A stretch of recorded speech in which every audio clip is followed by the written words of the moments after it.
People submit to the older people, those that are more senior over you, but then he qualifies submission further, because it's not a matter of one taking advantage over the other in the kingdom of God. Then he says, yes, all of you be submissive one to another. He says every one of us must submit ourselves one to another. Amen. Hallelujah. Amen. Glory to God. And be clothed with humility. Say, be clothed with humility. Say, be clothed with humility. God resists, say resist. Proud people, the proud. But he gives grace, say grace. Grace is the unmerited love and favor of God. Amen. Unmerited, that which we don't deserve, he gives to us. The favor which we don't deserve, God gives to us. Why? Because of his grace. Why? Because he gives grace to those that humble themselves. Amen. Under his mighty hand. Amen. But he resists those that are proud, those that are resisting him, those that are disobeying his word. He resists. You know, to resist someone is to push someone away. Yes. That's resist. Resist means you push against this thing. And the Bible says that God resists the proud. Amen. If you that's the opposite of humility is pride. So you can either be humble or you can be proud. And so if you're humble, that means that you're submissive. Then God embraces you and he gives you things which you don't deserve. He favors you where you should have no favor. God favors you. But when you are proud, when you disobey the Lord, he pushes you away. Man, God is a powerful God. And when God can push us away, then man, we'll go flying over there. Therefore, humble yourselves under the mighty hand of God. Say, humble yourself. Humble yourself. Why? That he may exalt you. Amen. Say, exalt you. Exalt you means to lift you up. Amen. Hallelujah. Amen. God wants to lift us up. Glory to God. Hallelujah. When will he do that? When will he do that? In due time. Your season will come. Hallelujah. Yeah. Glory to God. He will exalt us in due time. Right now, it says submit to God Now let's go further. It says here in verse 7, cast all your cares upon him, for he cares for you. And then here's the other part of it. Resist the devil. Resist the devil. Be sober, be vigilant, because your adversary, the devil, walks about like a roaring lion, seeking whom he can devour. Hallelujah. The devil wants to devour us. Yes. The devil wants to destroy us. Yes. He wants to destroy your money, devour. He wants to destroy your future. The devil made a pact with his angels. When God dispelled him, God resisted Lucifer.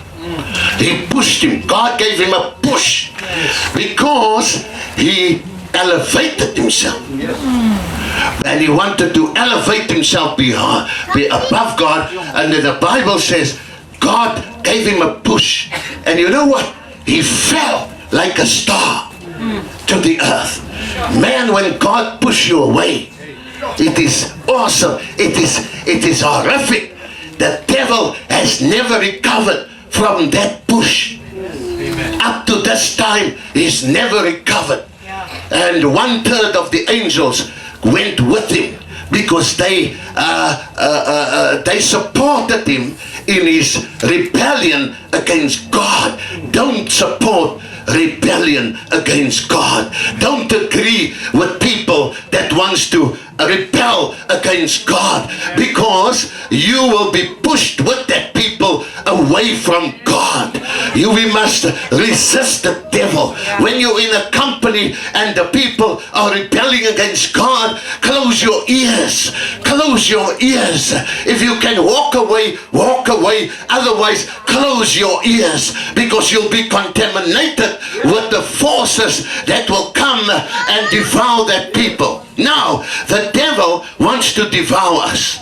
The devil wants to destroy us. You know, this week and the last couple of weeks, we have had so many attacks here on this ministry. From this side, that side. I'm looking for all the curtains which I paid for, and it was finished. I think Pastor Danny says that 1 or 2 curtains, it's stolen. The devil, he will come with thieving demons. Hallelujah. He'll steal from you with thieving demons. He'll come and he'll make you, he'll bring anxiety upon you. Anxiety demons. You know, anxiety is not from the Lord. Those are spirits that the devil engineers circumstances to bring upon you anxiety. The devil engineers, sickness is not from God, but the enemy, he will engineer the spirits of infirmity to release. They say we're living in a time where there's never been so much germs released now. Released. Different type of germs is being released in the air through the spirits of infirmity. And so they work through promiscuity, and then germs get released. Hallelujah. Some of the germs, sexual germs, comes through promiscuity. Then those germs get released. Some of the germs, sicknesses that the people get is through drugs that they take, and then it fries their brain. And that's how they get sick. Others get a liver problem, and that's through alcohol. And some of us, we can also, sometimes we overeat, we become gluttonous with sugar and all that, and then we get sugar diabetes. What led to this? It's the spirit of gluttony that told us, eat this, eat that, eat that, eat that, eat that, eat that. And then that's a devil that say us, man, that tell us, man, don't obey, don't obey God. Don't have moderation. Go for it. Tomorrow's another day. Live and eat and enjoy yourself, because tomorrow is another day. Those are all spirits that keep us back. Hallelujah. So the devil wants to keep us back. As I was preparing this morning, the Lord said to me in this church, to this morning in this audience, now in many audiences across the world, across Cape Town, they are all wonderful key people, but I'm just speaking to you this morning. And the Lord spoke to me this morning and he said, in this audience, here will be people that I will raise up that will shake the world with my power. Hallelujah. In this church, the Lord said, there are some of you that God is going to send all over the world, and you're going to shake the world with the power of Almighty God. Some of you are going to heal the sick people. Multitudes of sick people are going to be healed by the mighty power of Almighty God. Hallelujah. Right here. Some of you know that God has called you and you have a healing gift upon you, and God is going to raise you up to use you to set the captives free in a way which this world has not seen before. Can God do it? He's done it before. He's done it many times, and he can do it again, because God is the same yesterday, is the same today, and is the same forevermore. The same God that raised the dead is in our midst tonight. He can do it again. Yes, people here that God is going to use in the business realm like you cannot dream. You're gonna have billions and billions and billions of rands. Hallelujah. Now, I'm not a preacher that say give your money and you're going to get the billion tomorrow. I'm not also here to say name it and you will, and then claim it. I'm here to say God said it, and when God said it, he can do it. But God is not a fool. God has got processes. God has got strategy. God has got the road that we must walk. Hallelujah. God has got our responsibility, and God will do his responsibility. I'm not saying you're going to get a billion rand tomorrow. No, I'm not saying that. I'm not saying you're going to get $1 million tomorrow. But if God said, I want to use you to accumulate wealth so that you can establish my kingdom on the earth according to Deuteronomy 8 verse 18, then God means what he says, and God has already made a plan before you were born, before the foundations of the earth. God has mapped out the plan, but we need to look into the plan of God and tap into the mind of Christ so that we can know what the first step is. God has got steps for every, we read last night, for every purpose under the sun, there's a season. God is a very orderly God. He's a very strategic God. He knows everything. He knows the beginning from the end, and he knows the end from the beginning. Hallelujah. So if God has spoken to you and you can tap into the mind of Christ and you can walk with God, then I'm telling you, nothing shall be impossible. Glory to God. Yes, people that God is going to raise up. Yes, people that God is going to raise up in the ministry. Yes, people, God is going to bring mighty promotions upon in your job, mighty promotions in your work, etc., etc. Now, the main thing of Satan is to stop you. Amen. He is to stop you. Amen. Satan has got no other mandate. He's got no mandate from God to help you. Satan won't help you. You can forget about that. It doesn't matter how wonderful it looks. It doesn't matter how good it sounds. It doesn't matter how good it tastes. But Satan will not help us. Amen. He made up his mind. God, I'm going to bring it down. Yeah. Whatever looks like God, I'm going to bring it down. Yes. Whatever does what God wants, I'm going to bring it down. Amen. That's why the Bible says he's moving around like a roaring lion, seeking whom he can devour. Hallelujah. He's moving around all the time. He's moving around in the airwaves here, seeing if he can get an entrance into someone's mind to tell them he's talking nonsense. You're not going to go nowhere. You're quite fine the way you are. You're quite comfortable the way you are. You've got enough for yourself. He's seeking an entrance through the airwaves into your mind, and that's why Pastor Busby God has used him this morning to lead us to raise up a standard, because in the presence of God there is fullness of joy. In the presence of God no demons can stand. He can try, but he cannot stand. He can come, but he will not cannot succeed. He can try and make an entrance, but every mind here is dedicated to God. Hallelujah. That's what worship and praise and all that does. It takes you out of the natural and it puts you into the supernatural. It takes your mind off yourself and of the things of the earth, and it puts your mind on heaven. Hallelujah. And then we say, Lord, let heaven come down to earth and let your will be done. Amen. Oh, glory to God. Hallelujah. Jesus said, pray that the kingdom of heaven would come down to earth. How do you bring it down? You bring it down through your mind and in your spirit, and then it manifests here on the earth. Hallelujah. Glory to God. Hallelujah. This mind is the battlefield. If we win in this mind, then we win the battle. If we lose the fight in this mind, we will lose the battle. That's why there's a battle for the mind. The devil is fighting to gain control of our minds, but thank God the Holy Spirit dwells within us, and when we serve the Spirit of God, the Spirit of God will come and overpower every other spirit. Hallelujah. Glory to God. Glory to God. There's a battle in this mind. There's a battle. There's a battle for your soul going on in the mind. The one side of the field says, don't do it. And there's another battle, another side of the mind that says, do it. Hallelujah. Do it. Do it. There's another side that's urging you, do it. Paul says, the things I want to do, I cannot do. The things I mustn't do, I do it so easily. Why? Because there's a battle in the mind. There's a battle in the mind for your soul.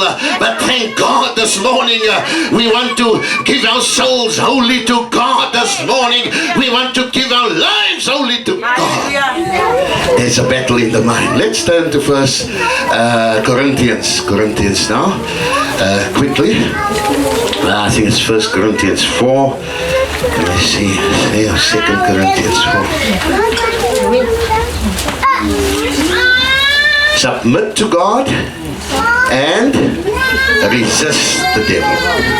Hallelujah. Say, submit to God and resist the devil. Say it again. Submit to God and resist the devil.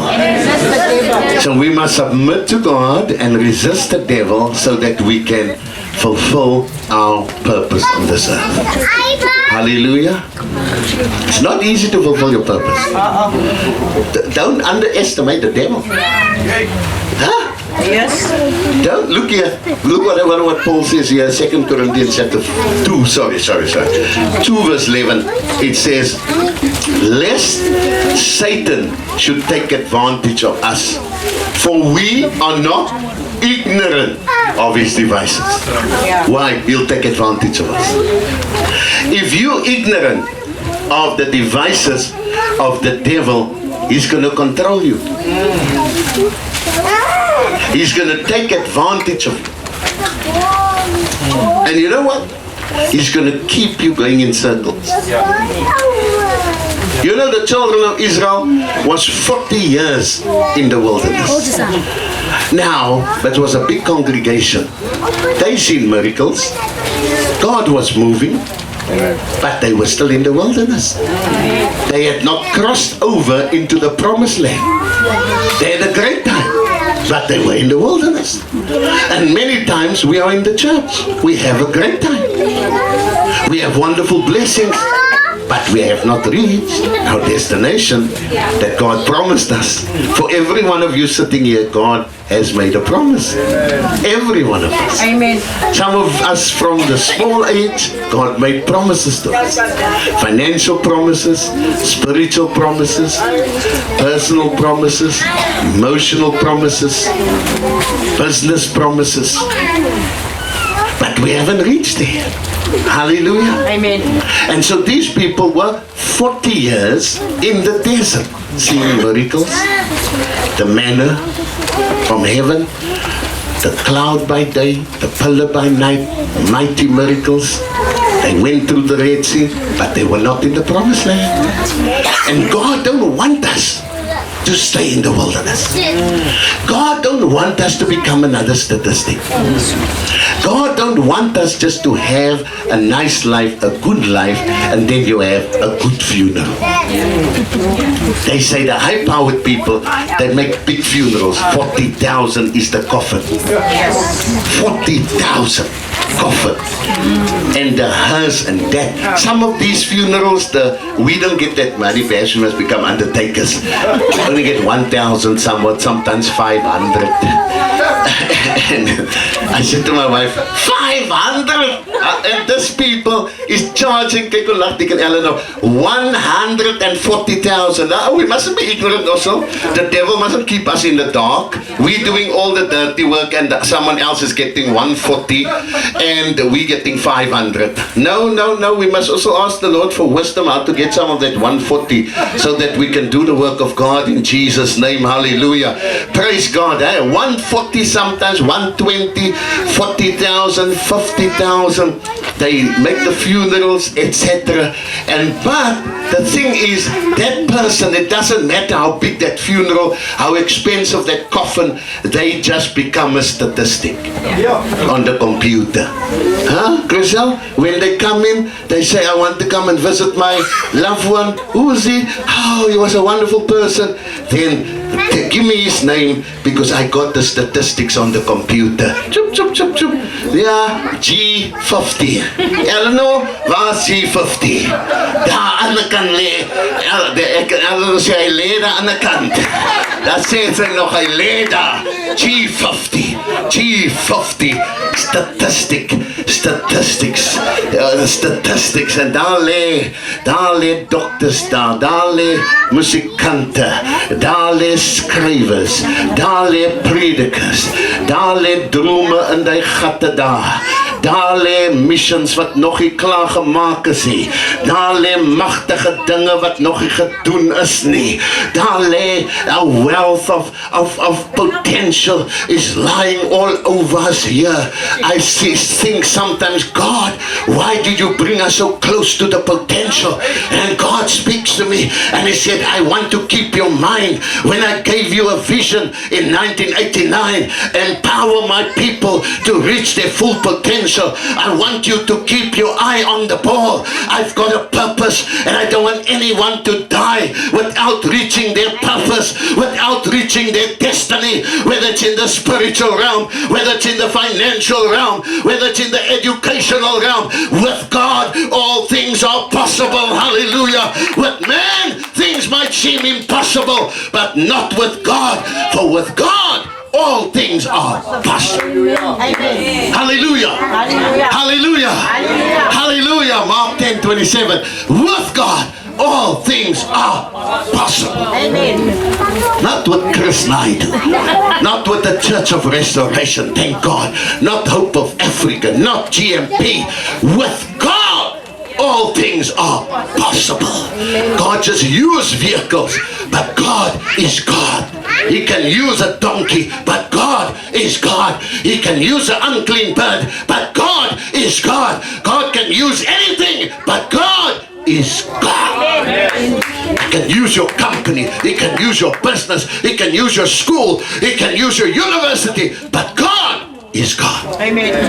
With God, all things are possible.